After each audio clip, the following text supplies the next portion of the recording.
우크라이나가 원래 핵무기를 그대로 갖고 있었다. 네. 처음에 구소련에서 독립을 했을 때 갖고 있던 수천 개의 핵무기를 포기하지 않았다면 지금처럼 러시아한테 저렇게 수모를 당했겠냐? 지금 미국이 이란을 저렇게 계속 눌러놓고 가는 거는 부담스럽습니다. 지금 실질적으로 패자는 미국이에요. Round one, fight.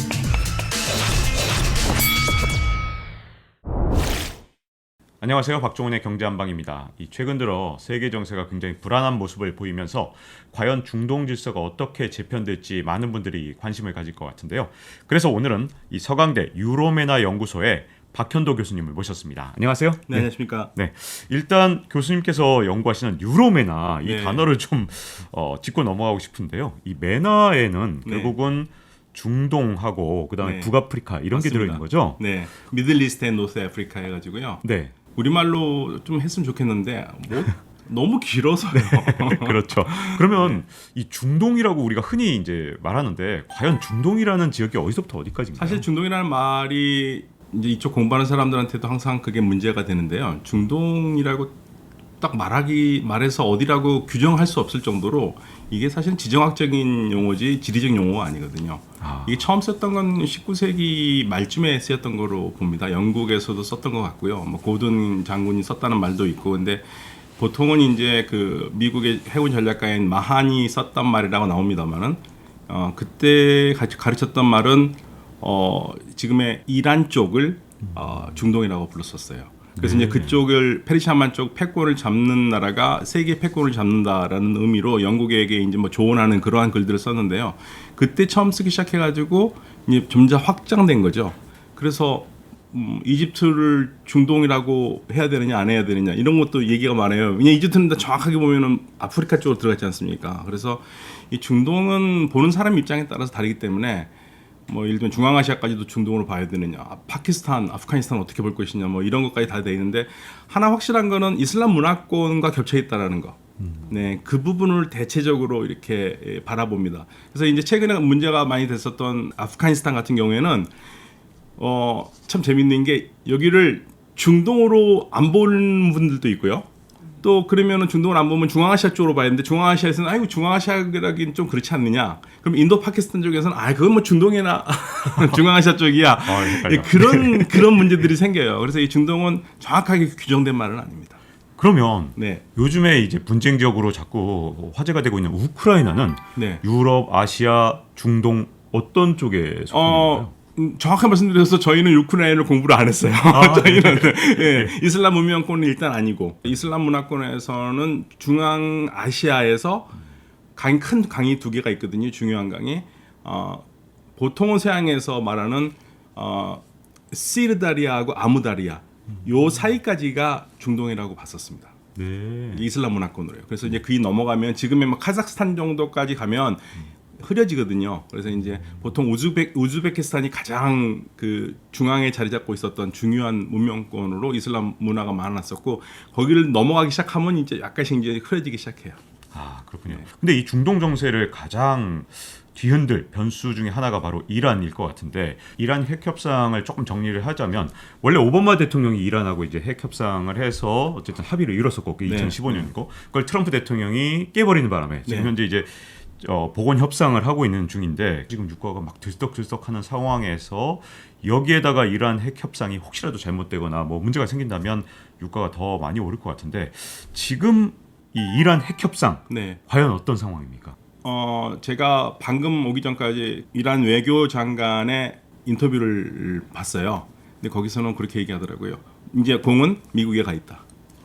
미국이 이제 결정권에 달려 있고 이란은 모든 걸 다 줬고 결정만 남아 있는데 미국이 해야 된다라는 그러한 그 뉘앙스로 얘기를 했고요. 그래서 이란 쪽에서는 지금 분위기는 좀 긍정적인 것 같으면서도 국민들이 만약에 안 될 경우에 받을 실망이 커서 그런 것 같은데요. 좀 약간 기대치를 낮추고 있어요. 그러니까 미국이 결정을 해야 된다는 얘기인데요. 지금 상황은 글쎄요. 굉장히 바로 지난주까지만 해도 많은 분들이 또 우리 정부 쪽에서도 일각의 뭐 관리분들은 안 되는 걸로 봤었거든요. 네.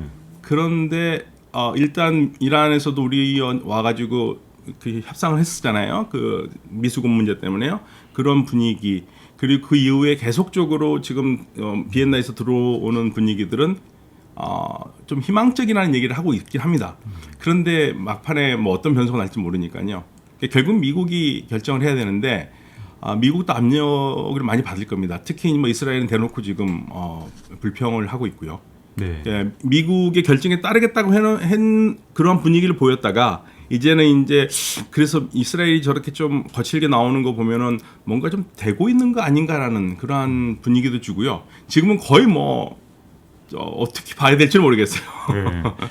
그러면 이제 네. 저는 이제 이 핵심이 과연 이란이 핵을 포기할 것이냐 아니냐 이쪽에 있을까 했는데 그거보다는 지금 현재 어떻게 보면 이란은 경제를 위해서 핵은 얼마든지 포기할 수 있는 그런 상황인 것 같고 미국이 그럼 어떻게 받아들이냐가 중요하다 이런 말씀인데요. 네, 그러니까 지금 이 핵 협상을 한다라는 것은 핵 협상 기간 동안에는 핵 활동을 안 하겠다는 거잖아요. 네. 이란이 그런데 2015년보다 지금 실질적으로 패자는 미국이에요. 왜냐하면 2015년에 그 핵 협상을 그대로 뒀으면 이렇게까지 어려운 상황이 아닌데요. 2015년 핵 협상을 깨버리니까 지금 2015년에 묶어놨던 틀로는 묶어놓기가 굉장히 어려운 상황이 됐어요. 묶어놓다 한더라도 이란은 이미 우라늄 농축 능력을 배가시켰거든요. 네. 그러니까 2015년 때 할 수 있었던 우라늄 농축 능력보다 지금이 훨씬 많기 때문에 잘하기 때문에 오히려 만약에 핵을 갖겠다고 맘먹었다면은 지금이 더 갖기 쉬운 상황이 된 거죠. 그러니까 그런 면에서는 트럼프 대통령이 일방적으로 나간 거는 정말 실수다. 이건 전략적 실수다. 다른 대책이 없었지 않습니까? 네. 저는 이제 궁금한 게 하나가 우크라이나가 영향을 좀 미치는 측면이 있지 않을까. 어떤 측면이냐면 우크라이나가 원래 핵무기를 그대로 갖고 있었다. 네. 처음에 구소련에서 독립을 했을 때 갖고 있던 수천 개의 핵무기를 포기하지 않았다면 지금처럼 러시아한테 저렇게 수모를 당했겠냐. 이런 생각을 이란에서도 이제 하는 거 아니겠냐. 그러면 이란에서도 야 이거 핵무기 없으면 국제적으로 완전히 수모당해. 그냥 핵무기 갖는 게 나아. 이렇게 또 판단을 바꿀 수 있는 거 아니냐라고 생각하는 분들도 있더라고요. 저는 그거는 영향 미치지 않을 것 같아요. 네.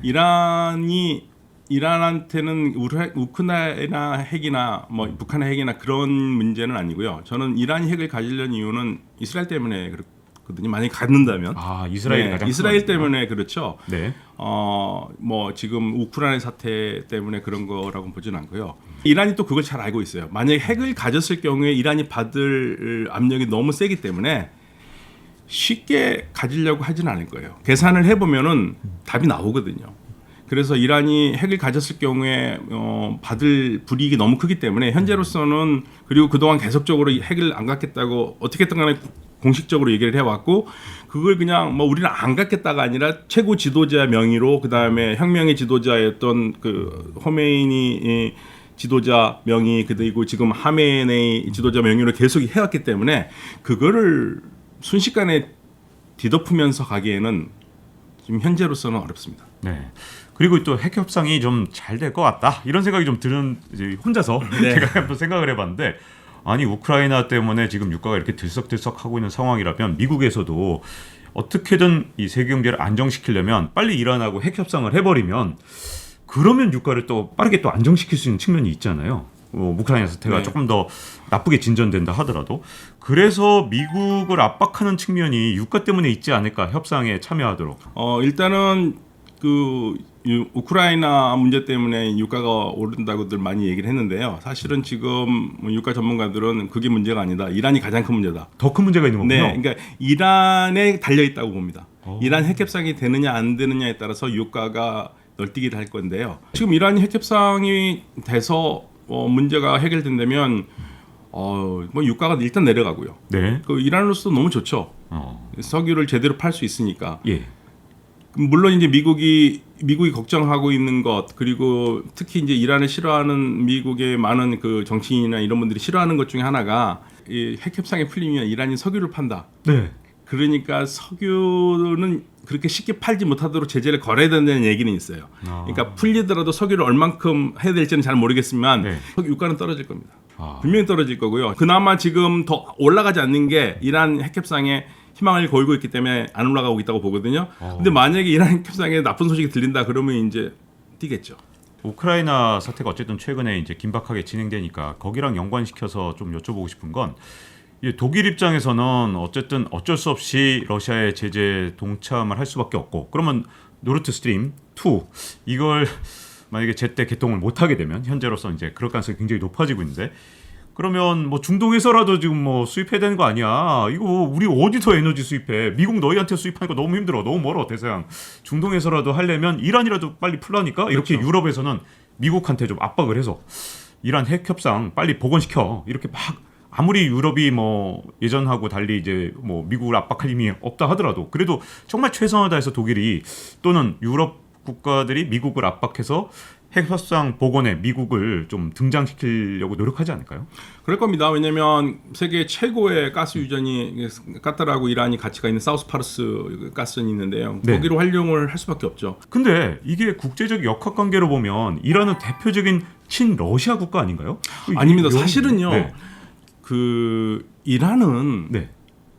혁명 이후에도 이란 국민들도 그렇고 사실은 친서방적인 국가예요. 아, 친서방적. 네, 옛날 친서방적. 팔레비 왕조 때부터 네, 뿌리를 79년까지 따지면. 친서방이었고 예. 79년 이후에도 혁명의 구호가 우리는 동쪽도 서쪽도 아니라고 그랬거든요. 그 이슬람이라는 기본으로 중심을 잡겠다고 얘기를 해왔는데 삶의 그 문화적인 측면이라고 그럴까요? 사람들이 그 봐왔던 부분들이 서쪽이기 때문에 서양에 대한 그 이란 국민들이 친근감 많이 느껴요. 네. 그래서 심지어는 이란이 샹하이 협력기구에 들어간다고 그랬었을 때에도 그리고 지난 트럼프 대통령이 제재를 강화하면서 이란이 러시아 쪽으로 붙었을 때에도 러시아 블락 그쪽에서는 뭐라고 그랬냐면요.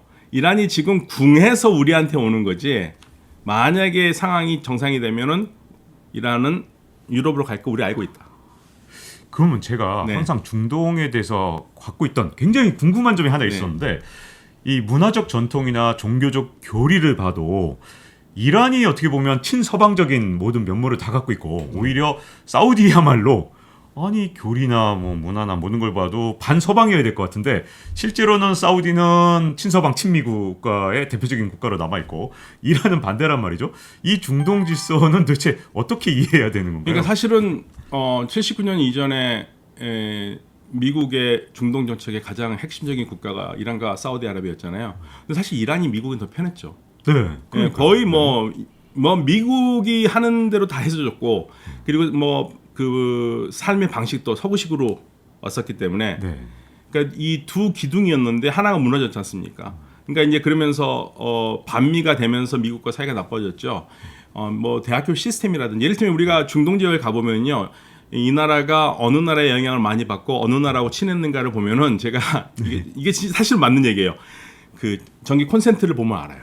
정말요? 네. 다른가요? 콘텐츠가? 네. 어떻게 다른가요? 전기 콘센트 그러니까 그 영국의 지배에 있었던 것 쪽은요. 그 제가 제일 싫어하는 그 산발이 산발이. 네, 싫어요, 진짜. 네. 무겁고 되게. 우리는 네. 안 쓰지 않습니까? 네. 홍콩에서 쓰는 거 그거 있고요. 이란은 저 미국 거였었죠. 네. 그리고 이제 나중에 유럽 거로 바꾸긴 하는데 미국 거로 가고요. 그다음에 사우디는 혼재돼 있고요. 네. 근데 주로 미국 거로 돼 있고요. 그래서 이거 보면은 이 컨센트를 보면은 이게 어느 영향을 받았는 걸 알 수 있는 것처럼 그리고 대학교 시스템도 그렇습니다. 네.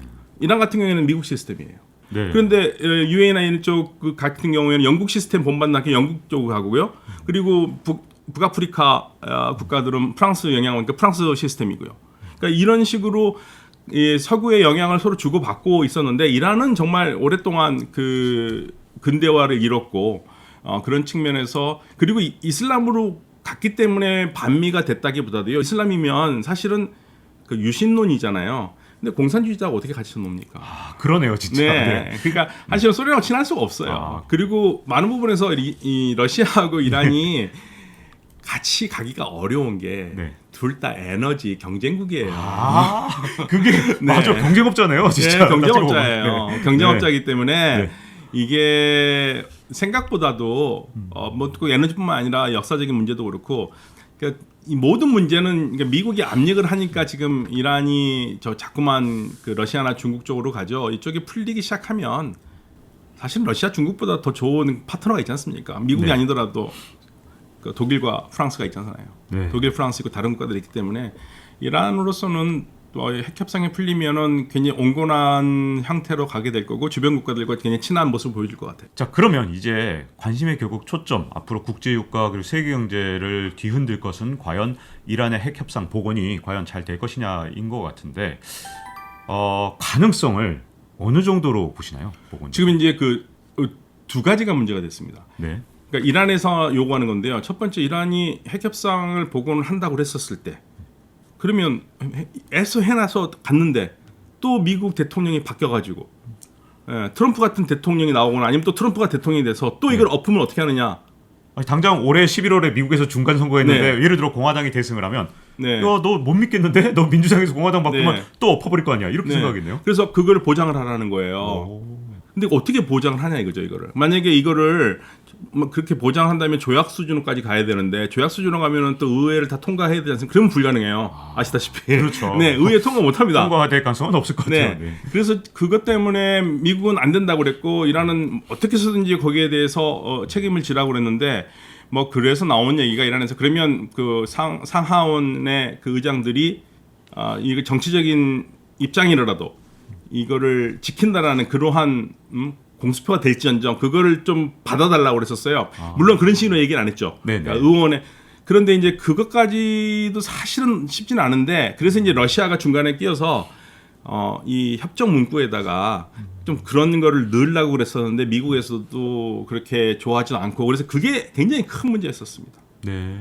그리고 이제 또 다른 또 문제 중에 하나는 근데 이미 이란의 수준이 2015년 수준이 넘어버렸는데 그러니까 미국 같은 경우에는 2015년 이상으로 더 제재를 가고 싶은 거죠. 그 조건을 달고 싶은 거죠. 네. 그때는 3.67%였거든요. 우라늄 농축이. 근데 3.67% 가지고 좀 되겠느냐 이거죠. 과연 거기까지 내려가겠느냐. 5% 이상 뭐 이렇게 될 수도 있는데 네. 그런 문제들이 있고 그리고 또 이란한테 이제 압력이 됐던 게 정식 사안은 아니었었는데 제일 처음에 됐을 때 특히 주변 국가들 이란이 무서운 나라들 이란이 자기의 생존을 위협한다고 하는 나라들 있지 않습니까? 뭐 사우디나 이스라엘, 네, 사우디나 같은 이스라엘이라든지 UAE라든지 이란의 미사일 능력. 네. 아, 미사일 능력. 예, 미사일 능력 이것도 같이 제어를 해야 된다. 네. 근데 이제 이란은 2015년에 우리 그런 거 얻기로 하지 않았느냐 그래서 그거는 말도 안 된다고 했었고 그러한 이란의 그 위험 문제들도 되기 때문에 이제 미국이 결정을 해야죠. 어느 정도까지 할 것인가. 근데 지금 벌써 미국이 결정하는 거에 대해서 뭐 공화당 쪽에서 지금 난리가 났고요. 반대하는 쪽에서 그러니까 바이든 대통령이 이 압박을 얼마나 이겨낼 수 있을 것인가. 예, 결국은 거기에 달려 있습니다. 공화당은 자기들이 깨버렸으니까 이걸 다시 복원한다 그러면 어떻게 보면 자기들이 일종의 실정을 한 것처럼 돼버릴 네. 테니 어떻게든 막으려고 하겠네요, 미국 공화당. 네. 그런데 지금 미국이 이란을 저렇게 계속 눌러놓고 가는 거는 부담스럽습니다. 2015년으로 다시 시간을 돌려 올려가면은요, 오바마가 왜 이란과 핵 협상을 했겠습니까? 그러니까 이란 문제가 가장 큰 문제거든요. 그러니까 이란은 어떻게 해서든지 핵을 만들 수 없도록 만들어 놓고 지체시켜 놓고 그리고 힘을 빼서 중동에서 약간 신경을 좀 놓고 아시아 태평양으로 올라오고 그랬던 거지 않습니까? 네. 그렇기 때문에 이란과 하면은 분명히 주변 국가들이 반대할 것을 알기 때문에 이스라엘이라든지 사우디에게 알려주지도 않고 그냥 해서 엄청난 배신감을 줬잖아요. 네, 그렇죠. 근데 지금 상황 똑같아요. 지금 뭐 바이든 대통령도 계속 지금 뭐 그 대중국 압박 정책을 하려고 그러는데 그럼 여기에 뒤에 있는 앞에서는 막고 있는데 내 뒤는 어떻게 할 거냐 이거죠. 뒤는 뚫려 있는데. 그러니까 이란을 어떻게 해서든지 조용히 시켜놓고 미국은 한시름 덜고 나가서 힘을 좀 모아야 되는데 이거 아니면 양쪽에서 지금 다 움직여야 되잖아요. 네. 미국으로서는 어떻게 해서든지 이란 문제를 매조지를 해야 돼요. 지금 상황에서는 안 할 수가 없습니다. 네.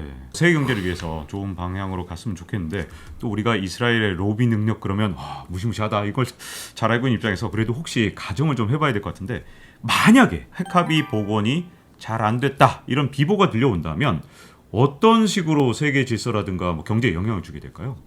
핵 합의가 안 되면은 뭐 사실은 불안정성이 굉장히 올라갈 수밖에 없습니다. 예. 네. 어떤 그러니까 측면이 제일 뭐 위험할까요? 핵 합의가 안 된다 그러면은 이란으로서도 뭐 핵은 만들진 않는다 하더라도 여러 가지로 계속 핵을 배가하는 능력을 보여줄 거고요. 보여준다면은 뭐 이스라엘이 그거를 그냥 가만히 보면서 이란이 핵을 만들 때까지 보고만 있지는 않을 거란 말입니다. 뭐 무엇인가를 하겠죠. 우리가 알아야 될 것 중에 하나가요. 이스라엘이 이라크의 핵을 파괴시켰다고 다 알고 계시잖아요. 네. 예, 오시락 네. 원전이요. 그 이스라엘 혼자 한 거 아닙니다. 아, 뒤에는 그럼 미국? 아니요. 어떤 나라가 있어요? 이란. 이란? 네. 뜻밖인데요? 네. 아유, 그러니까 혼란스러워. 정말 이 중동은 정말 누가 누구 편인지 모르겠어요. 네네. 진짜. 네. 그러니까 많은 경우에 그게 이스라엘이 가서 단독으로 쳤다고 그랬다고 생각하는데요. 네. 그때가 이란 이라크 전쟁 기간이었잖아요. 82년에 그걸 파괴했으니까. 네. 이란이 뒤에서 그 정보를 줬어요. 네. 중동은 정말 뭐 상황에 따라 이쪽 편이 이쪽 편 됐다, 네. 저쪽 편이 저쪽 편 됐다. 네, 왜냐하면 이란과 이스라엘은 서로 좋아하는 사이는 아니지만 그러나 더 싫은 사람이 있잖아요. 더 싫은 이란이 있어요. 이라크가 있어요. 이라크가 핵을 가지는 것은 둘 다 싫거든요. 네. 굉장히 위험하지 않습니까? 그러니까 이스라엘은 당연히 이란도 당연히 이라크에 핵을 안 가질게 해야 되기 때문에 네. 결국에는 때리는 거는 이스라엘이 때렸지만 그에 이르는 여러 정보들 이런 것들은 뭐 공개된 비밀이죠. 네. 이란과 협업했었습니다. 자, 그러게 만약에 그렇게 뭐 핵 협상이 잘 안 됐을 경우는 뭐 계속 가정에서 좀 안타깝습니다. 그런 경우에 혹시 중동 질서 자체가 변하는 측면이 있을까요? 이스라엘은 만약에 핵 협상이 그 수포로 돌아가기를 제일 좋아하겠죠. 네. 이스라엘은 그 핵 협상 안 하길 바랍니다. 그래서 이란이 위협이 되면 이스라엘은 이제 앞장서서 막으려고 그러겠죠. 그런데 이스라엘이 혼자 이란과 싸우기는 어렵거든요. 아무리 그래도. 그렇다고 해서 걸프 국가들하고 같이 싸우는 것도 어렵습니다. 걸프 국가들의 가장 큰 문제점은 이란은 8천만 인구고 걸프 국가 즉 6개 GCC 국가라고 하는 나라는 다 합쳐봤자 5천만밖에 안 되거든요. 그런데 문제는 뭐냐면 인구수가 아니라 군인 수예요. 네. 이란은 자국민으로 이루어진 군대가 있습니다. 그리고 자기 나라를 지키려는 의지가 강한 군인들이 있어요. 그래서 네. 이란은 군사 강국이에요. 그런 면에서. 근데 걸프는 돈은 많은데 군대가 없어요. 그렇죠. 전부 다 용병 아닙니까? 용병. 네, 용병이에요. 거의 용병이고요. 이거는 뭐 제가 걸프 지역에서 어떤 분한테 좀 들었던 얘기를 전하면 제가 말씀 누군지는 말 안 하겠습니다만 그 공군력만 보면 UAE 공군력으로 이란을 충분히 제어할 수 있는데 근데 전쟁이라는 게 공군력으로 끝나는 거 아니잖아요. 그렇죠. 결국 지상군이 지상군이지 않습니까? 현대전에서도 결국 투입돼야 되는 예, 거죠. 그러니까 이기려면. GCC에서는 그게 불가능하다는 얘기예요. 네.